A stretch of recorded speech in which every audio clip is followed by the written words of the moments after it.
Mi madre siempre evitaba hablar de su nuevo marido. Desviaba la mirada, cambiaba de tema como si hubiera algo que yo no debiera tocar. Una silenciosa incomodidad crecía en mi interior hasta que un día decidí ir a su casa sin avisar. La calle estaba extrañamente silenciosa, y las cortinas cerradas hacían la fachada aún más sombría. Al subir los 3 escalones del porche, un violento estruendo resonó en el interior, cortando el aire como una advertencia. El corazón me dio un vuelco. Empujé la puerta, temblando, y dentro, ante mí, allí estaba ella. Hola, amigos. Soy Linda, y esto es Linda Love Stories. Espero que disfruten de esta historia. Judith siempre fue conocida por su vitalidad. A sus 61 años, mantenía una rutina impecable. Se despertaba a las 6 de la mañana, llevaba su pelo canoso recogido en un elegante corte corto, y a las 7 ya estaba en el club de primavera a pocas cuadras de casa. Allí caminó durante una hora, participó en una clase de estiramientos, inevitablemente, terminó en la mesa de centro, donde algunos colegas la esperaban para el ritual diario de café y conversación. La vida de Judith había encontrado este ritmo después de 10 años de viudez. Su esposo había fallecido de forma tan repentina como devastadora, de un infarto masivo mientras dormía. Su matrimonio de 40 años, construido con complicidad y respeto mutuos, había terminado sin despedidas. En la estantería de la sala, sobre un mantel de encaje que ella misma había bordado, estaba el marco plateado con la foto de la boda. Junto a él, un pequeño jarrón, siempre con flores frescas, un ritual de amor y recuerdo que Judith nunca abandonó. En los primeros años tras la pérdida, esta rutina de cuidar los recuerdos fue su único consuelo. Sus 3 hijos, Jessica, la mayor y pragmática, que dirigía un pequeño negocio, Richard, el mediano, profesor universitario residente en otra ciudad, y Megan, la menor, diseñadora que trabajaba desde casa, la visitaban regularmente, pero tenían sus propias vidas. Judith nunca quiso ser una carga, así que aprendió a arreglársela sola, llenando sus días con pequeñas tareas y actividades que le daban sentido a su tiempo. Fue un martes cualquiera que el destino puso a Charles en su camino. Había llovido la noche anterior, y Judith, absorta en sus pensamientos, casi resbaló en un charco a la entrada del club. Una mano firme la sujetó del codo. «Cuidado, mi señora. El suelo está traicionero hoy», dijo una voz profunda y amable. Judith se giró para agradecerle y se encontró con unos cálidos ojos marrones en un rostro curtido por el tiempo. Charles, de 65 años, era nuevo en el club. Se había mudado recientemente al barrio tras jubilarse como ingeniero. Viudo desde hacía 5 años, cargaba sobre sus hombros la soledad de quien está acostumbrado a cenar solo y a hablar con las paredes. El encuentro casual se convirtió en una invitación a un café. Una simple conversación sobre el tiempo se convirtió en un intercambio de historias sobre hijos y nietos.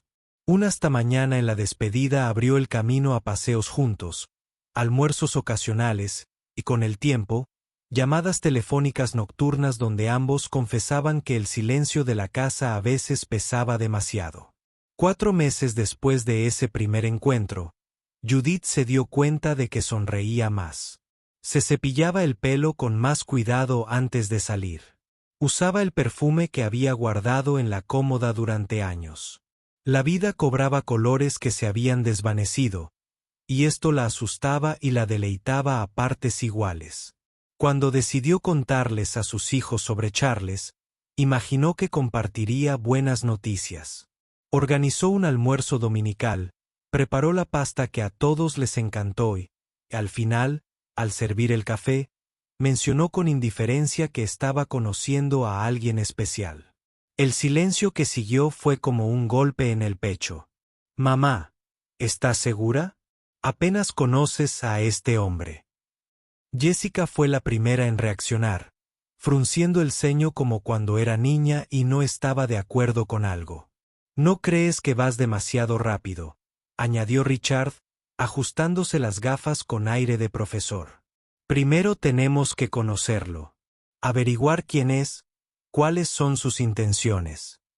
Megan, que solía ser la más comprensiva, se limitó a mirar el plato vacío y murmuró: «Papá cumpliría 70 años el mes que viene». Las palabras quedaron suspendidas en el aire, cargadas de un juicio tácito. Judith sintió una opresión en el pecho.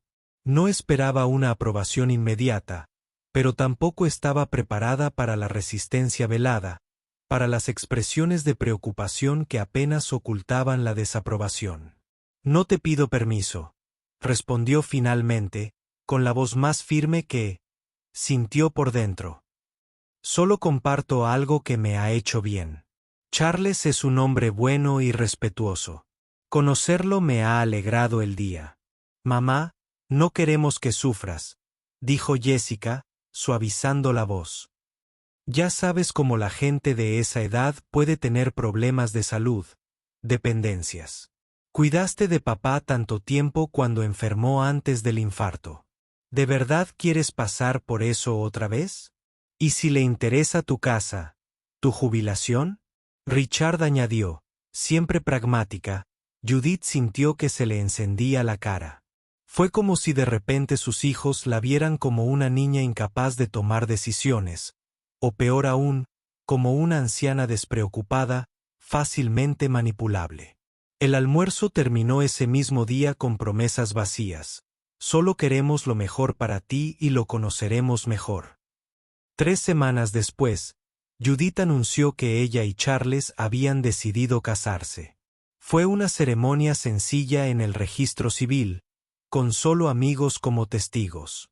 Ninguno de los niños asistió, alegando compromisos de última hora, aunque Judith sabía que era su forma de protestar en silencio. Los meses siguientes estuvieron llenos de intentos de reconciliación. Los niños, al darse cuenta de que habían hecho daño a su madre, empezaron a visitarla con más frecuencia, llevándole regalos y disculpas disimuladas. Aceptaron a Charles con una cordialidad superficial. Pero Judith notó las miradas de reojo, las preguntas aparentemente inocentes sobre su salud, sus hábitos, su situación económica. Charles intentó no preocuparse. «Son tus hijos, Judith. Solo te protegen a su manera», dijo mientras ajustaba el viejo reloj de pulsera que había pertenecido a su padre. Pero Judith notó cómo se ponía tenso cuando sabía que venían los hijastros, cómo elegía sus palabras con cuidado, cómo evitaba hablar del futuro. Poco a poco, Judith comenzó a aislarse. En las reuniones familiares, rara vez mencionaba a Charles. Cuando le preguntaban cómo estaba, respondía con un breve «está bien» y cambiaba de tema. Empezó a ir sola a las celebraciones en casa de sus hijos, explicando que Charles se encontraba un poco indispuesto o lidiando con algunos asuntos. Lo que no compartió fue que en las últimas semanas, Charles no se encontraba bien. Todo empezó con un ligero mareo después de comer, seguido de dolores en las piernas que atribuyó al exceso de ejercicio. Un domingo, mientras ayudaba a Judith a cambiar una bombilla, perdió el equilibrio y se cayó de la escalera, golpeándose la cadera con fuerza. El médico le recomendó reposo y pruebas, sospechando algo más grave que una simple caída. Judith se hizo cargo de todos los cuidados. Lo ayudó a bañarse, preparó las comidas especiales.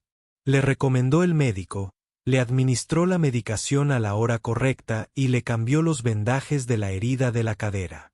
Durante las llamadas con los niños, cuando le preguntaban por su evidente fatiga, evadía el tema. Temía oír un «ya te lo dije», o peor aún, ver ese brillo de confirmación en sus ojos, como si la enfermedad de Charles fuera solo el cumplimiento de una profecía. Un martes lluvioso, Megan decidió pasar por casa de su madre sin avisar. Le preocupaba el distanciamiento de Judith en las últimas semanas. Las videollamadas se acortaban, los mensajes, cada vez más breves. Algo andaba mal. Lo presentía. Al llegar a la calle que conocía, aparcó el coche y notó que las cortinas del salón estaban cerradas, algo inusual a esa hora de la tarde. Al acercarse a la puerta, oyó un ruido fuerte, como si algo pesado cayera. Su corazón se aceleró. Giró el pomo, encontrando la puerta sin llave, y la empujó con fuerza. Lo que vio le heló la sangre. Charles estaba tumbado en medio del salón. Temblando en un espasmo le retorció el rostro en una expresión de dolor. Judith estaba arrodillada a su lado, intentando sujetarle la cabeza. Sus pequeñas y arrugadas manos temblaban visiblemente mientras silenciosas lágrimas corrían por su rostro. La habitación estaba desordenada. Una mesa de centro estaba fuera de lugar, una taza rota en el suelo, un libro abierto tumbado. Era evidente que Charles había intentado levantarse solo y había perdido el equilibrio, tirando todo a su alrededor. «Mamá». Megan entró corriendo, arrodillándose junto a los dos. «¿Qué ha pasado? Tenemos que llamar a una ambulancia». Judith levantó la vista, sorprendida y aliviada a la vez. Intentó ir al baño solo. Yo estaba en la cocina. Su voz salió entrecortada, agotada. Megan llamó rápidamente a emergencias desde su móvil mientras ayudaba a estabilizar a Charles, que ahora respiraba con dificultad. Solo entonces se fijó en los detalles de los medicamentos organizados en el aparador, los cojines especiales del sofá, las sábanas dobladas en una silla, listas para un posible cambio. En la cocina, visible a través de la puerta abierta, había una olla pequeña con lo que parecía una sopa ligera y fácil de tragar. Cuando llegaron los paramédicos y comenzaron a atender a Charles, Megan abrazó a su madre. Judith se desplomó sobre el pecho de su hija como si por fin pudiera liberarse del peso que llevaba. «¿Por qué no nos lo dijiste, mamá?», preguntó Megan en voz baja, apartando un mechón de pelo canoso del rostro cansado de su madre. «Podríamos haber ayudado». Judith se secó una lágrima con el dorso de la mano. «Dejaste muy claro lo que pensabas de mi matrimonio con Charles. Cuando empezó a enfermarse, yo». Hizo una pausa, tragando saliva con dificultad. No quería oír que estaba pagando el precio de mi terquedad. Las palabras golpearon a Megan como un puñetazo en el estómago. De repente, vio con claridad lo que habían hecho. Habían convertido el nuevo amor de su madre en algo vergonzoso, un error que debía ocultarse. Obligaron a Judith a llevar sola una carga que debería haber sido compartida. En el hospital, mientras Charles se sometía a pruebas, Megan llamó a sus hermanos. Sin filtros, les contó lo que había encontrado, describiendo el estado de agotamiento de su madre, su silenciosa dedicación, el miedo en sus ojos de alguien que teme ser juzgado, incluso por aquellos con quienes debería poder contar incondicionalmente. En los días siguientes, algo cambió. Jessica organizó un horario para que uno de los niños siempre estuviera presente, ayudando con los cuidados. Richard buscó al mejor especialista para el caso de Charles, y le diagnosticaron solo un aparato ortopédico, que pronto mejoraría. Megan transformó el estudio de la planta baja en un dormitorio temporal para que Charles no tendría que subir escaleras. Sin embargo, más importante que la ayuda práctica fue el cambio en la forma en que empezaron a ver la relación con su madre. Ya no como una decisión impulsiva de una mujer solitaria, sino como lo que realmente era, un encuentro de dos personas que, en el otoño de la vida, encontraron una razón para sonreír de nuevo. Una noche, mientras Charles dormía y Judith descansaba en el porche, Megan se sentó a su lado con 2 tazas de té. «¿Sabes, mamá?», empezó a mirar el cielo estrellado. «Creo que estábamos tan acostumbrados a verte como la persona fuerte que siempre nos cuidaba a todos que olvidamos que también tienes derecho a ser cuidada, a ser querida». Judith sonrió, una sonrisa cansada pero genuina. «¿Crees que no entiendo los riesgos? Tengo más miedo que tú, créeme. Pero he aprendido que la vida es demasiado corta para vivir con miedo a lo que pueda pasar. Hizo una pausa, mirando el sencillo anillo en su dedo. Cuando tu padre se fue, pensé que nunca volvería a sentir esa clase de compañía. Charles me demostró. Mal. Incluso ahora, me da más de lo que me quita. Meghan tomó la mano de su madre, sintiendo las venas prominentes bajo la fina piel. Perdón por hacerte sentir sola cuando más nos necesitabas. Judith apretó la mano de su hija en respuesta, y se quedaron así un rato, en silencio. No era el silencio incómodo de antes, sino un silencio de comprensión, de aceptación, de un amor que finalmente había regresado. Semanas después, con Charles recuperado, la familia se reunió para almorzar. No era una ocasión especial, solo un domingo cualquiera que se volvió extraordinario por la simple presencia de todos alrededor de la mesa. Las conversaciones fluyeron con naturalidad y las risas eran genuinas. Judith, viendo a sus hijos interactuar con Charles, a Richard hablar de literatura, a Jessica comparar recetas, a Meghan mostrar fotos de su último viaje, sintió una paz que no había experimentado en mucho tiempo. Finalmente se dieron cuenta de que las relaciones familiares no son calles de un solo sentido. Son caminos compartidos que requieren escucha, humildad y respeto. Y fue en este lento y a veces incómodo proceso de reconocer las fallas que algo realmente comenzó a cambiar. Judith percibió este cambio incluso antes de verlo. Ya no eran críticas veladas ni imposiciones disfrazadas de preocupación, ni esas miradas de desaprobación que dolían más que cualquier palabra. Eran gestos sencillos, una visita espontánea, ayuda, ofrecida sin condiciones, un silencio que le dejaba espacio para expresar lo que sentía. Solo presencia verdadera, solo apoyo, solo el amor que debió haber estado ahí desde el principio. Un amor que aprende a abrazar incluso cuando no comprende. Y en ese reencuentro silencioso, cada uno descubrió que amar a alguien es aceptar que su vida no nos pertenece. Que desear lo mejor no significa controlar, sino acompañar. Y que cuando dejamos de escuchar, corremos el riesgo de perder lo que siempre debió protegerse por encima de todo, la confianza de quienes nos amaron primero. Si te gustó la historia, deja un comentario con una calificación del 1 al 5 para indicar cuánto te gustó. Mira también el video que aparece ahora en tu pantalla. Nos vemos pronto.